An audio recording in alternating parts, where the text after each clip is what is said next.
kind of hard to show for the camera from this angle. I'm kind of working upside down here. Once these are on, back to the eye runner. Now we're using almost the entire eye runner here just for the torso. That's all right. You can see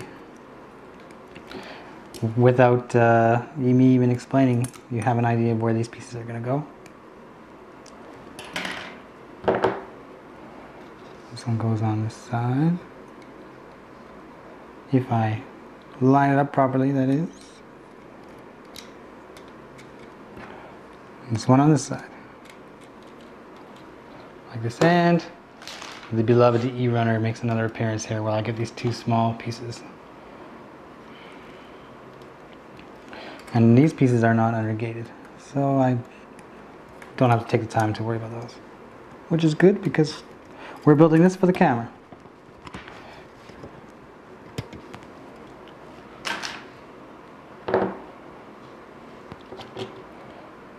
These are actually lined up with these grooves right here. I have to put them on from above and pray that I got the right groove. For the most part, it's difficult to make a mistake on this kit, which I appreciate.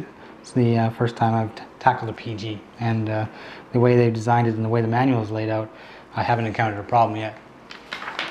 So as we're nearing the torso, now we got to get to the armor parts, and they're pretty big. Like, here's one, here's the second one, and here's this big monstrous back piece. Like, look at the size of this thing. So it's sizable. Luckily, I can just slide it on without worry. And there it goes. Next up with the front pieces, you can see this gold is going. The good gold is going to be exposed once this goes on, and the same with the other side. And there we go. I'm going to tie this guy back up a bit here. It's getting heavy, but we're not done yet because I got more armor pieces. I've got this, and I've got this, and I've got these.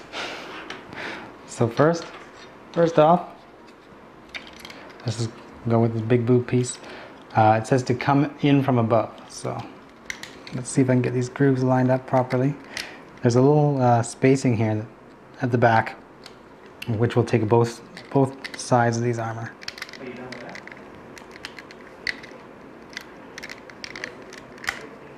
Come on.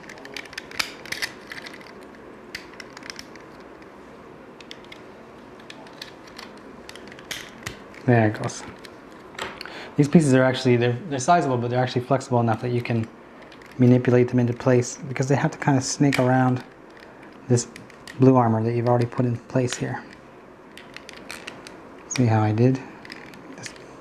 This piece is not quite right. That's better. Like this here. You can see the piston parts I've got here sticking out here. I'll have to deal with those later. They're kind of in there, but I can still access them well enough. We'll put this here. Now I've kind of gone ahead and prepped what I needed for the lower part of the torso here. I've put in all the poly caps and the joint here. So I just got to close these up. So once I close this up, line it up properly, close it up. It's rounded on one part and smooth on the other, which will make it easier to see where you're going. And then the coated gold parts, these have to pop into here. And this actual bulb, this round piece here, is actually a separate piece you have to put on. And it's probably the smallest part of the kit. And you got to be sure not to lose it. You don't want to lose that piece.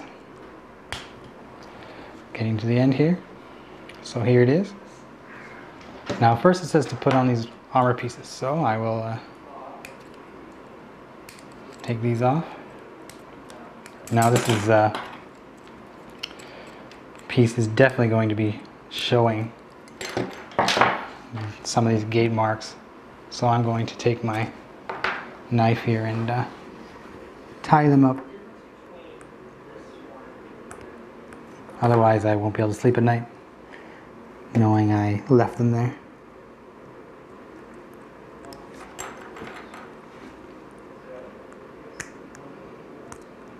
There's a little bit of flash here, but I'm not too concerned about that. Flash doesn't really bother me because I usually paint most of my kits. So a little bit of flash is not too big a deal.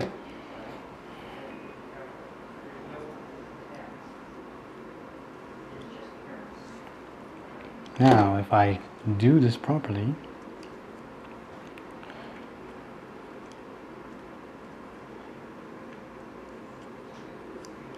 I'm going to say it's this way, which means these pieces come from this angle. One and the second one. We'll squeeze them into place here. And now with this done, all I really need to do is line up these pistons, which seems to me might be more difficult than I originally anticipated, but we'll see what I can do here. Trying to show this for the camera is kind of difficult, but I'll do my best here. Now, do I approach this one side then the other side, or do I go straight on and try to get both sides? That seems to be the question. So I got one side, but not the other side. I'll reach in here with the knife, try to bring these up a little bit, and go again. Okay. Getting one side, getting the other side. They never told me it would be this difficult. And in we go. Snap. I don't think that's going to come off. Snap, it went in. So you'll see them when you move just a little bit here. You can see this here. But surprisingly, that chrome piston is not really showing when this thing bends. You just get the housing. There it is. Here's my completed torso. Look at the size of this thing. It's massive. And the head, of course, is going to go on here. It's also fairly big. And this hollow is going to be what holds the dragoons onto the back. Next up, we're going to be working on the head, and we're going to be showing you the LED. And hopefully we'll be able to show you a little bit more about what we have in stock here for LEDs. And please look forward to that. And that concludes the torso of my Mega 160 Perfect Grade Strike Freedom. So we've finished up the torso on the Perfect Grade Strike Freedom. Next up, we're going to be building the head. And when we show you the head, we're going to be looking specifically at the LED. A lot of people have mentioned that they want to see an LED tutorial on Gunpla TV. And while we're not ready to actually show you a tutorial, we'll show you how the Perfect Grade Freedom head assembles and how the LED works. And then we'll go out in the warehouse and show you guys what we have out there for LED parts and things. And also, I should mention that we have all new content up on HobbyLink TV. We've got great Perfect Grade O Riser, the predecessor for this guy. You know, last year the O Riser came out, and this year it was the Perfect Grade Strike Freedom. So there's kind of a sequence there. And we also have a good Strike Master Grade from Freya. It's really good. He totally changed the color scheme on it, and I was really impressed with it. I've also built that model, and I would never have thought to go with those colors. So it's good to and refreshing to see different viewpoints. And we have a Max Snowman, the Machine and Krieger kit, and that came out within the last year, and it was pretty popular. It's snap fit, but a lot of people will use glue as well as paint to get that snowman look. If you haven't tried a Machine and Krieger kit, it might be worth looking into. We're going to try and show you more of those as we go along here. And right now, we're going to talk about a question we had in our last episode. We had a viewer who noticed that we have these posters up here, which are just filling in until we get a massive poster from Bandai that we're hoping to get a hold of. And he recognized right away that these are from the MS era, from the 1 Year War. And he asked where we got them. Well, in truth, when we were trying to decide what we're going to put up here to fill some white space, one of the managers here in the building actually had the book, the HG Gundam, MS era 099. And he, with the set, when he got the book, he got all these extra prints. So we took the prints and we slapped them up there, and I have this book sitting on my desk, and we thought, seeing as somebody asked, well, we might as well show you. So it's in English, by the way. You don't have to worry about any Japanese here. But basically, you get the storyline for the MS era told with some text, but with all the art images. And while we can't show you the entire thing, it's actually really good chronology for that era in the Mobile Suit universe.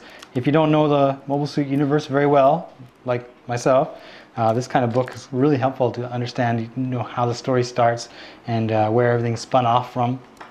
And of course the artwork, although it's fairly old right now, it still stands up pretty well. A lot of people have an affinity to these kind of images because they're the first Gundam related animations and stills that they saw. You can see there's some color here. And there are some suits. You can see they try to show the proportion of human to machine and really show off how massive these war machines are. And I suggest if you can find one of these books to give it a look, but they might be hard to come by, but there's the auction sites and things like that. And that's pretty much it. You can see all the text in here and even the small color still here. All right, that's it. That's my book that's now on my desk that I spend my time on lunch looking at. So stay tuned for next week's episode. We have new Gundam coming out we're going to show you, and of course the LED for the Perfect Strike Freedom Head. So we'll see you later.